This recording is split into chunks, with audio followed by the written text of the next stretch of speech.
सभी दोस्तों को नमस्कार। मैं हूं सुखदेव कंबोज और आपके अपने चैनल स्टडी शॉर्ट में आप सभी का हार्दिक स्वागत करता हूं। दोस्तों, आज के जो करंट अफेयर्स यानी 16 दिसंबर 2020 के हमारी सरकारी MrSarkariJob.com पर भी अपडेट हो चुके हैं। तो चलिए डिस्कस करते हैं आज के कौन कौन से करंट अफेयर्स के क्वेश्चन बन रहे हैं और संपूर्ण विश्लेषण इसका करेंगे। तो पहला क्वेश्चन आपकी स्क्रीन पर आ रहा है। पहला क्वेश्चन आ रहा है कि अग्नि सुरक्षा अनुमोदन के लिए एक ऑनलाइन तंत्र बनाया गया है जिसका नाम दिया गया है फायर सेफ्टी कॉप नाम से एक ऑनलाइन सिस्टम तैयार करने वाला देश का पहला राज्य कौन सा बन गया है, ये आपसे क्वेश्चन पूछा गया है।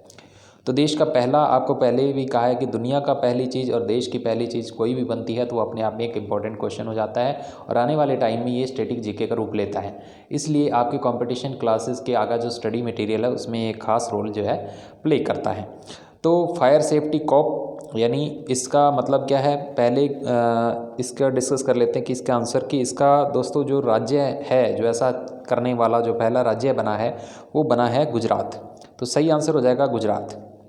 अब ये सिस्टम है क्या, काम कैसे करता है कि गुजरात में जो भी इमारतें हैं उसमें अग्नि सुरक्षा के जो प्रमाण पत्र हैं उनके अनुमोदन और उनके नवीनीकरण के लिए तो देश का ये पहला ऑनलाइन सिस्टम वहाँ पे लॉन्च किया गया है। वहाँ पे इस तरीके का पोर्टल बनाया जाएगा, इसकी वेबसाइट बनाई जाएगी।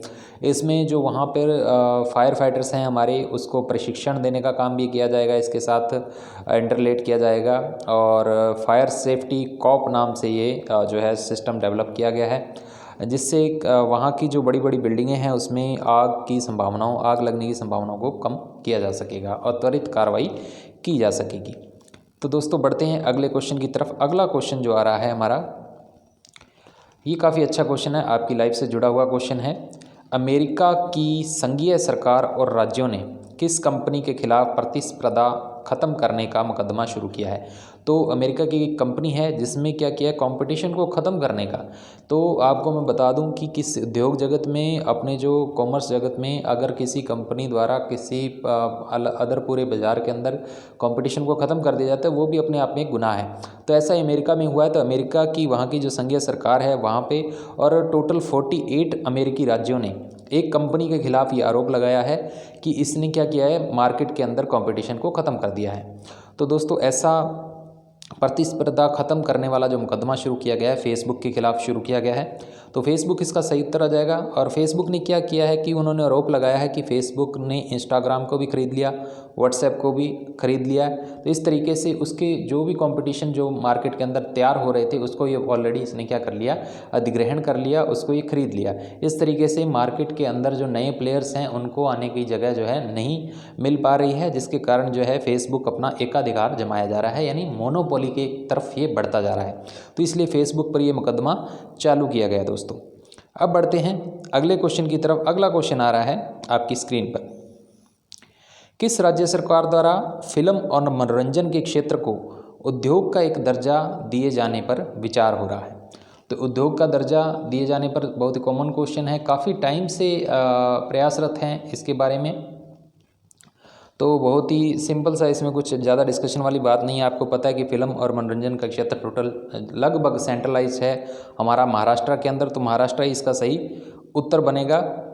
हालांकि बीच में जो हमारे योगी जी हैं उत्तर प्रदेश के जो मुख्यमंत्री, उन्होंने बहुत बड़ा ऐलान किया था कि आप हमारी वहाँ पे हम बहुत बड़ी जगह देने जा रहे हैं और फिल्म सिटी पूरी की पूरी जो है बॉम्बे से हम उत्तर प्रदेश में शिफ्ट करेंगे।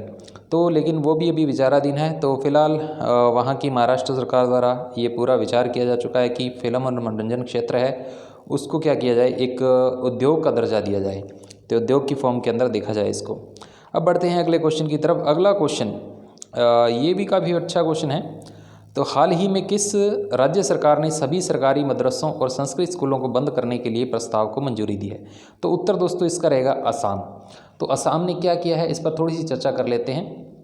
असम के जो एजुकेशन मिनिस्टर हैं, असम के एजुकेशन मिनिस्टर हैं वहाँ के हेमंत बिस्वा शर्मा, उन्होंने ये कहा था कि सरकार जो है किसी भी कीमत पर किसी भी धर्म रिलेटेड स्कूल को अपने राज्य में अनुमति नहीं दे सकती। तो मदरसे आपको पता है कि मुस्लिम कम्युनिटी के द्वारा रन किए जाते हैं और ये सरकारी फंड के तहत ये काम करते हैं, यानी सरकार इनको फंडिंग देती है और मदरसों में जो कि है कुरान पढ़ाई जाती है और कुरान की शिक्षा को ही महत्व दिया जाता है, अदर कोर्सेज नहीं पढ़ाए जाते। तो गवर्नमेंट बोलती है कि वहाँ के जो एजुकेशन मिनिस्टर हैं बोला कि अब आगे ऐसा नहीं होगा, इसलिए वहाँ पे जितने भी मदरसे हैं और जो हमारे संस्कृत स्कूल हैं, संस्कृत जिसमें पढ़ाई जाती है, वो सभी को बंद कर दिया जाएगा और इनको क्या कन्वर्ट कर दिया जाएगा जो रेगुलर स्कूल हैं, और जो वहाँ के टीचर हैं उनको भी रेगुलर स्टाफ में जो स्टेट रन स्कूल हैं वहाँ के उसमें कन्वर्ट कर दिया जाएगा और उसी के तरीके अदर जैसे स्टेट स्कूल होते हैं वैसे ही ये बिहेव करेंगे। तो ये सारी चीज़ें उन वहाँ के गवर्नमेंट ने की है।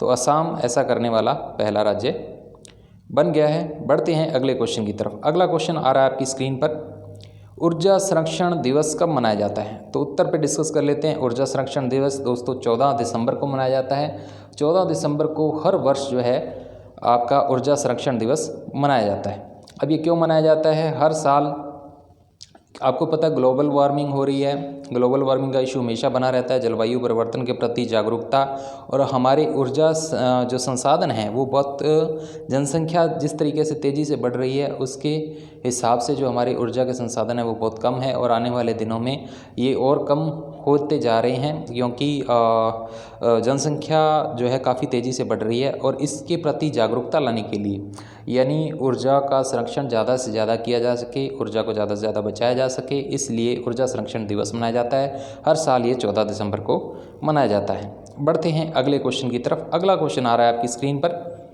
नीति आयोग ने एक श्वेत पत्र जारी किया दोस्तों। नीति आयोग ने एक सार्वजनिक स्वास्थ्य निगरानी के लिए किस नाम से एक श्वेत पत्र जारी किया है? तो ये आपसे क्वेश्चन है दोस्तों। अभी नीति आयोग आपको पता है कि इससे पहले जो होता था हमारा जो प्लानिंग कमीशन होती थी हमारी, और जब से बीजेपी की गवर्नमेंट आई है तो नीति आयोग को गठन किया गया है। तो 14 दिसंबर 2020 को नीति आयोग ने एक श्वेत पत्र जारी किया है और उस श्वेत पत्र का नाम रखा गया दोस्तों विज़न 2035 तक का ये विज़न लेकर के चले हैं और इसमें पब्लिक की हेल्थ और जो उसका इंफ्रास्ट्रक्चर है उसको डेवलप करने की तरफ से काम होगा। तो ऐसी इसमें रणनीतियाँ जो हैं बनाई गई हैं और लिखित में दी गई हैं। तो ये एम्बिशन लेकर के चले हैं। तो नीति आयोग का पूरा नाम जैसे आपको पता है national institution for transforming India. नीति का ये पूरा नाम है national institution for transforming India. तो नीति आयोग है। इसके चेयरमैन फ़िलहाल जो है हमारे प्राइम मिनिस्टर खुद हैं, नरेंद्र मोदी जी, और इसका जो हेडक्वार्टर है हमारी नई दिल्ली के अंदर है। तो इसमें इतनी सी बात हो गई दोस्तों। अब बढ़ते हैं अगले क्वेश्चन की तरफ। अगला क्वेश्चन आ रहा है आपकी स्क्रीन पर और ये भी काफ़ी अच्छा क्वेश्चन है कि यूएनईपी ने 2020 का चैम्पियंस ऑफ द अर्थ पुरस्कार कितने व्यक्तियों को देने की घोषणा की है? तो यूएनईपी, तो अभी क्या है कि ग्लोबल जो महामारी चल रही है कोविड-19 जो कोरोना वायरस चल रहा है, इसमें किन किन लोगों ने अच्छा काम किया और किस क्षेत्र में किया, तो इससे रिलेटेड 6 व्यक्तियों को चुना गया है 2020 का champions of the earth award के लिए। यूएनईपी के बारे में थोड़ी सी बात कर लेते हैं दोस्तों। यूनाइटेड नेशन एनवायरमेंटल प्रोग्राम, तो ये एक संयुक्त राष्ट्र का एनवायरनमेंट से रिलेटेड एक प्रोग्राम है जो हर वर्ष क्या करता है, कुछ लोगों का चुनाव करता है जिन्होंने एनवायरनमेंट के क्षेत्र में, और ये 5 कैटेगरीज़ के अंदर जो है जो काम करते हैं लोग, जैसे पॉलिसी लीडरशिप है, इंस्पिरेशन और एक्शन के मामले में, साइंस और इनोवेशन के मामले में, और एंटरप्रेन्योरल और विज़न, लाइफ टाइम अचीवमेंट, इस तरीके के जो क्षेत्र हैं इसमें जो अच्छा काम करते हैं उन लोगों को क्या करते हैं कि चैम्पियंस ऑफ द अर्थ नाम के पुरस्कार से सम्मानित किया जाता है यूएनईपी द्वारा, जो संयुक्त राष्ट्र का एनवायरमेंटल प्रोग्राम है। तो इस साल 2020 के लिए 6 लोगों को चुना गया है दोस्तों। तो उत्तर हो जाएगा 6 लोगों को चुना गया है इन 5 एरियाज़ के अंदर जिन्होंने अच्छा काम किया है, जिसमें एक फिजी के प्राइम मिनिस्टर भी हैं और बाकी एक जर्मनी के हैं, अपने बाकी यूनाइटेड स्टेट्स से हैं, अमेरिका से हैं। तो ये 6 लोग हैं। तो 6 लोगों को चुना गया है। तो यूएनईपी का हेडक्वार्टर मैं आपको बता देता हूँ, नैरोबी केन्या के अंदर है, केन्या देश के अंदर है। फ़िलहाल जो इसके एग्जीक्यूटिव डायरेक्टर हैं वो इंजर एंडरसन हैं। तो यूएनईपी के बारे में हो गया। अब बढ़ते हैं अगले क्वेश्चन की तरफ। अगला क्वेश्चन आ रहा है हमारा last question, international energy agency की ताज़ा रिपोर्ट के अनुसार। तो ये थोड़ा सा अच्छा क्वेश्चन बन सकता है आपका आने वाले एग्ज़ाम्स के लिए। इंटरनेशनल एनर्जी एजेंसी की ताज़ा रिपोर्ट के अनुसार कोरोना महामारी के कारण वर्ष 2020 में बिजली खपत कितने प्रतिशत तक गिर गई है। तो बिजली खपत दोस्तों गिरना अपने आप में काफ़ी जो है बड़ा क्वेश्चन इसलिए मैं आपको बता रहा हूँ क्योंकि 20वीं शताब्दी के बाद 20वीं शताब्दी में हमारा एक ग्लोबल क्राइसिस आया था, आपको पता है, और वहाँ पर भी इलेक्ट्रिसिटी की डिमांड जो है हमारी इतनी कम नहीं हुई थी क्योंकि उस टाइम भी 0.6% ही कम हुई थी। लेकिन कोरोना महामारी के कारण बिगेस्ट 20वीं शताब्दी के बाद अब तक की सबसे ज़्यादा जो है गिरावट दर्ज की गई है। उसकी डिमांड जो बिजली की खपत में 2% तक की गिरावट जो है ये दर्ज की गई है। और 2020 के अंदर क्योंकि काफ़ी सारे उद्योग धंधे बंद हो चुके थे महामारी के दौरान क्योंकि लॉकडाउन लग गया था, तो 2% की गिरावट है। तो अपने आप में अच्छा क्वेश्चन ये बन सकता है आने वाले टाइम में। लेकिन इसी के साथ इस रिपोर्ट में ये भी कहा गया है कि आने वाले 2021 में जो डिमांड है वो 3% तक बढ़ सकती है, 3% की दर से बढ़ सकती है। और ये बढ़ेगी चाइना और इंडिया के कारण। चाइना और इंडिया सबसे ज़्यादा इसमें डिमांड जो है प्रोड्यूस करेंगे। और ये जो रिपोर्ट बनाई है वो बनाई है इंटरनेशनल एनर्जी एजेंसी ने, IAE, जिसका हेडक्वार्टर है हमारे पेरिस और फ्रांस के अंदर, फ्रांस की राजधानी है पेरिस।